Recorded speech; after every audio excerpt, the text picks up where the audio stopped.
Boa noite. Boa noite. As 5 vítimas da queda do helicóptero foram enterradas nesta tarde.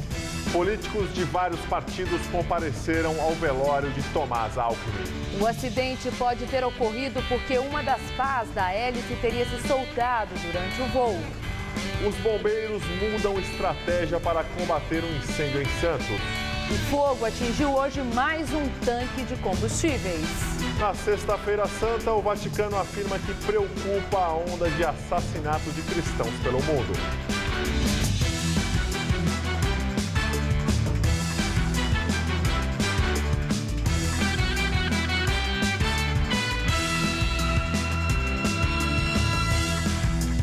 Foi enterrado hoje em Pindamonhangaba, no interior paulista, Tomás Alckmin, filho do governador de São Paulo, morto em um acidente de helicóptero em Carapicuíba. A pequena cidade de Pindamonhangaba, no Vale do Paraíba, parou na Sexta-feira Santa para homenagear o filho mais novo do governador Geraldo Alckmin, Tomás Alckmin, morto em um acidente de helicóptero. Coroas de flores não paravam de chegar ao cemitério municipal, que ficou lotado desde o início da tarde. Ele foi uma criança que já avançava um pouco mais. Uma vez a Lu veio aqui no barbeiro, deixou segurança e saiu um pouquinho fazendo as compras. Quando chegou, cadê o Tomás? E ela procura nervosa, ele estava no lar do quartel jogando futebol. Então, quer dizer que eu acho que ele queria aproveitar bastante, né? O enterro estava previsto para acontecer às 5 da tarde. Mas o cortejo que veio da capital trazendo o corpo atrasou. O corpo, a família, amigos e políticos como o senador José Serra chegaram juntos ao velório da cidade. Do velório, o cortejo seguiu a pé pelas ruas da cidade até o cemitério municipal, onde será um enterro. O governador Geraldo Alckmin, a primeira-dama Dona Lu, os filhos Sofia e Geraldo, a viúva Thaís, empurraram o caixão. Tomás foi sepultado no jazigo da família, onde estão sepultados os pais do governador. Tomás deixa a mulher e uma filha recém-nascida, além de uma filha de 10 anos que mora na Noruega. A menina veio a São Paulo, mas não acompanhou a cerimônia. Tomás Alckmin faria 32 anos na segunda-feira. Durante a madrugada e por toda a manhã, parentes, amigos da família e políticos estiveram no velório de Tomás Alckmin, no Hospital Albert Einstein, na zona sul de São Paulo. O senador do PSDB, Aécio Neves, e a presidente da República, Dilma Rousseff, estiveram no local prestando solidariedade ao governador. O velório de Tomás Alckmin aconteceu no Hospital Albert Einstein. Parentes, políticos e amigos foram ao local. Entre eles, o ministro das Cidades, Gilberto Kassab, o vice-governador Márcio França, o senador Aécio Neves e o secretário municipal de Direitos Humanos e Cidadania, Eduardo Suplicy. Todos nós, paulistas e brasileiros, estamos sentindo essa tristeza. Geraldo é um homem que tem amigos e admiradores por toda parte. Sei que todos estarão orando por ele, por Dona Lu e por toda a sua família. Outros amigos da família falaram sobre a tragédia que matou o filho do governador de São Paulo e outras 4 pessoas. Eu sou aviador, todo mundo sabe disso. Eu não recebi relatório nenhum do Ministério da Aeronáutica e tudo, mas pelo que me contaram, inclusive colegas meus, essa é uma coisa que não existe. Eu nunca ouvi falar numa história dessa. Já se viu soltar uma pá de rotor de um helicóptero de extrema confiabilidade, como é um Dolphin. Eu nunca ouvi falar nisso. Quer dizer, o que você vai pensar? É o destino, é a fatalidade? Sei lá. Só sei do seguinte, não existe dor maior do que essa. Eu acho que essa é uma dor insuperável. E nesse momento, divergências políticas à parte, solidariedade humana em primeiro lugar. Para mim, um pai, uma mãe perder um filho, não há consolo, né? A gente fica sem saber exatamente o que poder dizer, senão dar um abraço solidário e não tem muito mais a fazer do que isso, infelizmente. A presidente Dilma Rousseff veio de Brasília para o velório de Tomás Alckmin. Ela chegou meio-dia e 45, acompanhada dos ministros Joaquim Levy, da Fazenda, José Eduardo Cardoso, da Justiça e Edinho Silva, da Comunicação Social. Eles não falaram com a imprensa, ficaram aqui no Hospital Albert Einstein por cerca de meia hora e foram embora. Às 2 da tarde, o cortejo seguiu para o cemitério municipal de Pindamonhangaba, no Vale do Paraíba, interior de São Paulo. Também foram enterradas nesta tarde as outras 4 vítimas da queda do helicóptero. Todas as cerimônias foram realizadas aqui na capital paulista. O piloto do helicóptero da empresa Seripatri, Carlos Haroldo Esquerdo Gonçalves, de 53 anos, tinha mais de 30 anos de experiência em aviação. A intenção dele era pilotar jatos executivos. O mecânico da mesma empresa, Paulo Henrique Moraes, tinha 42 anos, era casado e não tinha filhos. O técnico de manutenção de helicópteros da Helipark, Leandro Souza, de 34 anos, sonhava em ser promovido a supervisor de manutenção. Ele deixa a esposa e um filho de 9 anos. O mecânico da Helipark, Eric Martinho, faria 37 anos no próximo dia 7 e planejava se casar no final do ano. Os velórios das vítimas foram reservados a familiares e amigos. O piloto do helicóptero e o mecânico da empresa Seripatri ficaram em um mesmo cemitério na região sul da cidade. Já os 2 funcionários da Helipark foram velados aqui na região central. Muito abalados, a maioria dos familiares não quis conversar com os jornalistas. Dona Laide, de 69 anos, era sogra do piloto do helicóptero. Ela lembra com carinho da personalidade de Carlos. Um rapaz muito dedicado, amoroso, né, e amigo, presente com a família. No dia que ele passava na minha casa, era o dia que eu mais ria, porque só tinha coisa para a gente rir. Gostava muito de passear, né? Nós passeávamos muito. Daniel era um amigo muito próximo do mecânico Paulo. Eles treinavam boxe e jiu-jitsu juntos. Ele era um cara completo, né? Ele só tinha boas palavras na boca dele, nunca tinha não pra gente, ajudava muito. Era um ótimo amigo, um bom companheiro e eu sei que ele era um excelente profissional também. Equipes do Centro de Investigação e Prevenção de Acidentes Aeronáuticos, o CENIPA, retomaram hoje de manhã os trabalhos na área da queda do helicóptero. Uma das pás da hélice foi encontrada a 800 metros do local do acidente. A peça teria se desprendido durante o voo. As imagens feitas por celular mostram o que sobrou do helicóptero que caiu ontem em Carapicuíba. O motor ficou entre 2 andares de uma casa em construção. A Lídia, dona do imóvel em reforma, não estava em casa, mas o filho dela, sim. Eu estava descendo para jogar ping-pong embaixo no salão. Daí a gente começou a ouvir um barulho, daí a gente ouviu uma explosão e saiu correndo. Na hora do acidente, por volta de 5 da tarde, Fred ouviu o impacto da aeronave no telhado da vizinha e tentou buscar sobreviventes. Quando nós chegamos lá, nós chamamos, gritamos, né? Falamos, tem alguém vivo, tem alguém vivo, tem alguém aí, tem alguém aí. Não tinha resposta nenhuma. Uma câmera de segurança desta empresa registrou o momento da queda. Veja a imagem de novo, em câmera lenta. O helicóptero havia decolado do heliponto de Carapicuíba e faria um voo teste, após ter passado por uma manutenção preventiva. De repente, do nada, ele fez uma manobra assim para a esquerda e embicou. Quando ele estava caindo, começou a se desprender as coisas, né? O dia foi longo no condomínio em Carapicuíba, na Grande São Paulo. Curiosos e jornalistas acompanhavam desde as primeiras horas o trabalho das equipes dos bombeiros, policiais e agentes da aeronáutica. O combustível do helicóptero vazou e ainda havia o risco de explosões.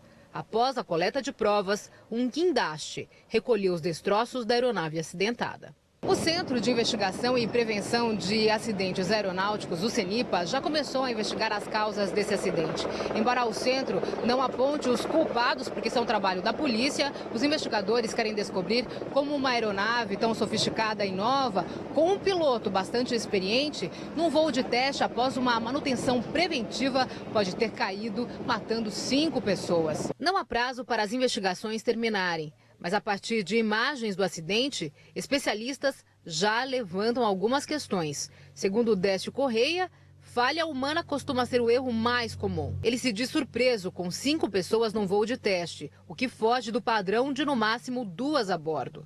Outra possibilidade é de uma falha em uma das hélices, que foi localizada perto do local do acidente.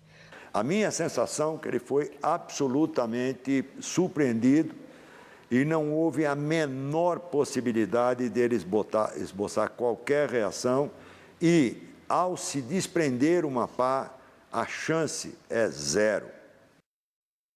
O incêndio nos tanques de combustível em Santos continua muito forte. O fogo se alastrou e já são 5 os tonéis incendiados. Os bombeiros estão apenas resfriando os tanques vizinhos para evitar novas explosões. Mas a mudança constante do vento atrapalha este trabalho. O fogo teve início ontem às 10 da manhã e continua se alastrando. Por causa das chamas, o acesso ao Porto de Santos foi bloqueado. As tentativas dos bombeiros de apagarem o incêndio com água foram ineficazes, pois a temperatura no local gira em torno de 800 graus, o que faz a água evaporar antes de chegar aos tanques. Agora, as equipes tentam apenas resfriar a área e estão usando espuma no combate às chamas, que já atingem 5 tanques de combustível, cada um com capacidade de armazenar até 6 milhões de litros. Os trabalhos para conter o incêndio podem durar até 3 dias. E nos Estados Unidos, um incêndio atingiu um galpão de produtos eletroeletrônicos da GE, a General Electric, em Kentucky. Ninguém ficou ferido. O fogo começou em um prédio usado para estocar materiais e fazer a distribuição de produtos da General Electric em Louisville, no noroeste de Kentucky. Parte da estrutura do galpão cedeu e mais de 100 homens do Corpo de Bombeiros foram enviados para combater o fogo. As causas do incêndio ainda serão investigadas. Policiais que participaram da ação que culminou na morte de um menino de 10 anos no Complexo do Alemão são afastados do cargo. De acordo com o governo do Rio de Janeiro, os oficiais já estão respondendo a um inquérito militar. A presidente Dilma Rousseff cobrou publicamente o esclarecimento do caso e a punição dos responsáveis. Eduardo de Jesus Ferreira, de 10 anos, foi atingido por um tiro de fuzil ontem na porta de casa durante uma operação policial na comunidade. A polícia alega que foi recebida a tiros por traficantes durante a ação. Hoje, uma manifestação no Complexo do Alemão terminou em confronto entre moradores da região e a polícia. A PM usou bombas de gás contra os manifestantes que chegaram a jogar pedras e garrafas nos policiais. O Brasil é o 3º país do mundo em consumo de cosméticos. E São Paulo concentra quase a metade das empresas que fabricam esses produtos. A lei proíbe que os testes em animais no estado ainda não foi regulamentada. Mas muitas empresas investem em métodos alternativos para fabricar produtos de beleza. O brasileiro gasta 38 bilhões de reais por ano com produtos de beleza e fabricamos bastante também. São 2.470 empresas que atuam no país, quase metade delas em São Paulo. Enquanto o Estado não tira do papel a lei que proíbe animais em testes para fins cosméticos, a Câmara Municipal da capital começou a discutir a mesma ideia no mês passado. Os espaços de análises se adaptaram. Esse aqui é um laboratório terceirizado que atende a uma série de empresas também da área de cosmético. Aqui eles testam o produto final, já acabado. Querem saber qual é a segurança desse artigo, se causa algum prejuízo à saúde de quem for utilizá-lo, por exemplo, uma alergia. Para isso, eles não usam nem cachorro, nem coelho, nem um roedor. Eles contam com a ajuda de pessoas que são voluntárias. Os produtos que estão neste adesivo são colocados nas costas de cada uma. Durante 6 semanas, a voluntária relata se há alguma reação. Nunca tive medo. Já perguntaram para mim se eu não teria medo, mas eles dão todo o suporte se alguma coisa acontecer mesmo. O risco é pequeno, garante a diretora científica do laboratório, já que as substâncias têm um histórico conhecido e passam por outros testes. Existem modelos em sílico, que são modelos matemáticos, computacionais. Existem modelos in vitro, que são feitos em culturas celulares, e modelos teóricos a partir da própria experiência, de dados de outros produtos que a empresa tenha. A indústria cosmética também está atenta aos fornecedores, responsáveis pelos ingredientes que compõem shampoos e cremes. E qual a garantia de que realmente não houve o teste? Então, na qualificação do fornecedor, eles emitem esse certificado para a gente avalia e vai até em loco no fornecedor realmente atestar que não há testes em animais. A empresa aposta que essa é uma questão além da filosófica, significa negócios. A empresa vive do consumidor e ela segue a tendência do mercado. Então, essa é uma tendência do mercado. Essa tendência já aconteceu com produtos que ganham clientela por preservar o meio ambiente, reciclar material. Até a lata do atum tem certificado que indica que a pesca do peixe não matou golfinhos. Todos esses selos são resultado da pressão do consumidor em algum momento da história. Aqui no Brasil, quando o consumidor se vê diante da prateleira, enfrenta a barreira da falta de informação. Pouquíssimas são as marcas que detalham no rótulo sobre o tipo de teste ao qual o produto foi submetido. E nos raros casos, quando isso acontece e há uma satisfação ao cliente, aí a dificuldade e o desafio é saber se esse dado condiz com a realidade. Pela lei, a informação não é obrigatória no rótulo. Algumas marcas divulgam apenas nos sites que não fazem experimentos com bichos. Na internet, listas tentam ajudar consumidores desconfiados. As redes sociais bombam com o debate. Beatriz criou um canal só para divulgar o que descobre a partir de questionamentos das empresas. A quantidade de pessoas que vem no meu Facebook e no meu link do YouTube para perguntar, Bia, isso é ou não é gigantesca. Às vezes eu me perco. Auditorias independentes certificam as marcas. O selo mais conhecido é este do coelhinho. Para este professor de marketing, os símbolos podem agregar valor. Essa preocupação com questões ecológicas é um enorme diferencial para as empresas. Mas o cuidado é que quem tem esse diferencial pode e deve explorar na sua comunicação, desde que ele seja fato. Conselheiros do CARF, órgão que analisa recursos de multas da Receita Federal, tinham uma tabela de preços para a corrupção. De acordo com escutas telefônicas citadas pela Folha de São Paulo, por R$30 mil se vendia um pedido de vista do processo que paralisa o julgamento. Por R$300 mil, grandes empresas compravam a admissão de recurso. Segundo o jornal, se o recurso entrasse em pauta, havia uma taxa adicional de R$200 mil. Na tabela de preços, o mais caro era uma decisão final favorável, ou seja, lesando a receita. Custava R$500 mil. Mas há casos fora da tabela em que os conselheiros receberam muito mais dinheiro. Esse esquema pode ter desviado da Receita Federal R$19 bilhões. A empresa de José Dirceu faturou R$39 milhões e 100 mil entre 2006 e 2013. Quase R$10 milhões a mais que o valor discriminado na Operação Lava Jato. A JD Consultoria e Assessoria é investigada na Operação Lava Jato por suspeita de que tenha recebido propina de empreiteiras. A assessoria de Dirceu confirmou que parte da diferença veio de pagamentos de clientes estrangeiros, não mencionados no relatório da Receita Federal. Dirceu não informou quais serviços foram prestados e nem os valores recebidos, alegando a existência de cláusulas de confidencialidade. Direto de Brasília, Josias de Souza fala sobre o feriado de Páscoa para o Congresso. O feriado desta Sexta-feira Santa serviu de pretexto para que o Congresso Nacional enforcasse a semana inteira. Alguns congressistas nem vieram a Brasília. Os que vieram penduraram o paletó na terça-feira. E ninguém fala sobre isso. Porque no Congresso Nacional, o anormal, o absurdo, ganhou ares de hedionda normalidade. No instante em que o brasileiro incorpora à sua rotina o hábito de sair às ruas para protestar, uma luz amarela deveria piscar no cérebro dos políticos brasileiros. O asfalto não se sente representado pelos seus eleitos, alguns deles recém-eleitos. Em pesquisa divulgada dias atrás, o Datafolha informou: a taxa de aprovação do Congresso Nacional é hoje de 1 dígito, está na casa dos 9%. Isso é quase nada. O brasileiro comum costuma trabalhar de segunda a sábado. O congressista trabalha entre terças e quintas, depois volta para os seus estados, onde fica de sextas a segundas. Sempre que pode, estica os feriados, que ele está fazendo agora, sem contar os 2 meses de férias que tem por ano.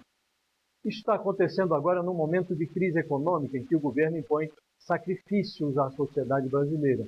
O contraste é muito gritante. De novo, no Congresso Nacional, o absurdo ganhou ares de hedionda naturalidade. Algo de muito anormal precisa acontecer no Brasil para arrancar os congressistas da sua doce normalidade. Boa noite. A capital paulista registrou a madrugada mais fria do ano nesta sexta-feira santa. Os termômetros chegaram a marcar 16,3 graus. Mas, segundo os meteorologistas, a temperatura deve subir e o paulistano vai poder aproveitar o sábado do feriado prolongado. Vamos aos detalhes da previsão com Luciana Magalhães.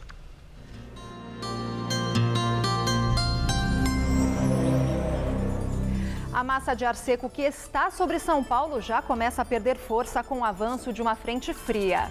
Com isso, aumenta a umidade e a possibilidade de chuva também. A partir de amanhã, podem ocorrer pancadas à tarde, mas elas devem ser rápidas e isoladas. Só o sul e litoral paulistas que seguem com tempo firme.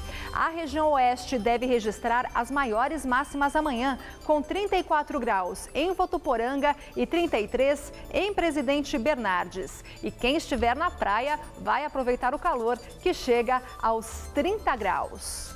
Na capital, o tempo começa a fechar e a temperatura cai aos poucos. Amanhã ainda faz sol e calor, com máxima de 29 graus. Mas a partir do domingo, a chuva volta a partir da tarde e as máximas caem para os 27 e 25 graus.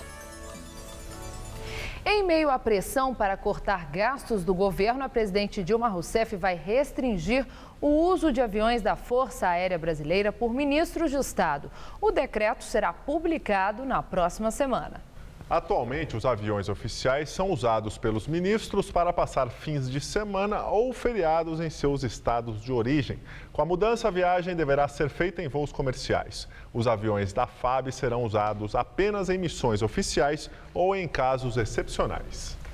E agora vamos ao comentário de economia com Vinícius Torres Freire. Além de tentar manter a renda, o emprego ou a empresa em tempos de crise, o que já não é muito fácil, o que mais a gente pode fazer em relação ao nosso dinheiro, à nossa economia particular?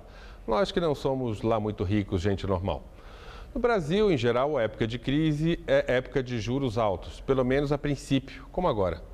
Os juros estão altos, vão subir um pouco mais ainda. No entanto, os preços também ainda estão altos. Logo, parece óbvio. Em época de emprego em risco, preços altos e juros na lua, a recomendação básica é não gastar, é poupar. De preferência, poupar em aplicações que rendem juros, de preferência os pagos pelo governo, no Tesouro Direto. A bolsa está baixa, está barata? Está, mas a gente não sabe por quanto tempo ela vai ficar por aí. É preciso conhecer esse mercado direito e um pouco de finanças para entrar na bolsa agora com confiança. Existem outras pechinchas menos arriscadas, outras que não a bolsa? Pode ser. Há uma sobra imensa de imóveis em São Paulo, um estoque 80% maior do que a média. Os preços, no entanto, ainda estão altos, no nível caríssimo para onde subiram nos últimos 10 anos. Mas estão acontecendo liquidações. Para quem tem dinheiro para comprar à vista, é possível conseguir descontos brutais. Para quem vai financiar, seria melhor esperar. Muitos financiamentos estão caros e o preço dos imóveis apenas começou a cair e vai cair ainda mais. No caso dos carros novos, vai haver ainda um ou outro feirão, muito bom para quem pode pagar à vista. Mas os preços não vão cair, afora nessas situações de liquidação excepcional. Logo, comprar e financiar carro novo também deveria estar fora de questão. Aliás, comprar qualquer outra coisa financiada está super fora de questão. Vamos repetir, os juros estão em níveis ainda mais indecentes, de novo, os maiores em quase 5 anos. O negócio é riscar a palavra compras da cabeça e fingir que não existe a palavra financiamento, crediário e prestação. O negócio não é gastar mais com juros, mas ganhar com os juros altíssimos. Boa noite. A seguir, dados da segunda caixa preta da Germanwings mostram que o copiloto derrubou o avião de propósito. E as celebrações da Semana Santa. Durante cerimônia, Papa deita no chão da Basílica de São Pedro para orar pela humanidade. Olha aí, tem muitos produtos na loja com preços super especiais para você. Preços só para este sábado. Venha logo pra cá. Tem Tem TV 48 polegadas LED por R$ 1.899 à vista. Isso mesmo, só R$ 1.899 numa TV 48 polegadas. Garanta também o seu computador positivo 3D com Intel Dual Core HD de 320 Windows 8 por apenas R$ 899 à vista. E se você quer uma lavadora Brastemp, é sua por apenas R$ 999 à vista. Só R$ 999 numa Brastemp. É só neste sábado. Sem juros e sem entrada. Tem aspirador a partir de R$ 99,90 à vista. Isso mesmo, R$ 99,90. Tá muito barato. E tá imbatível o preço do guarda-roupa de casal Itália com 3 portas de correr. Agora saem por apenas R$ 79,90 mensais. Corra, você não pode perder essa oportunidade. Compre também com condições especiais no carnê e parcelas que cabem no seu bolso. Se você quer estudar jornalismo, relações públicas, publicidade e propaganda ou rádio, TV e internet, a Faculdade Casper Liber é o seu lugar. Quer conhecer? Eu te levo! Aqui a gente aprende na sala de aula e também em laboratórios de rádio, fotografia, edição de imagens e estúdios de TV. Você também pode colaborar em revistas, sites, programas de TV e rádio laboratoriais. E tem oportunidade de estágio dentro da Fundação Casper Liber. São mais de 60 anos de tradição numa localização incrível. Faculdade Casper Libero, formando os melhores profissionais da comunicação. Quer saber mais? Acesse nosso site. No Todo Seu de hoje. Já que estamos próximos da Páscoa, eu recebo meu querido amigo Padre Juarez de Castro para uma entrevista imperdível e um musical, como sempre, emocionante. Ainda converso com o músico Kid Vinil, há tempo que eu não vejo.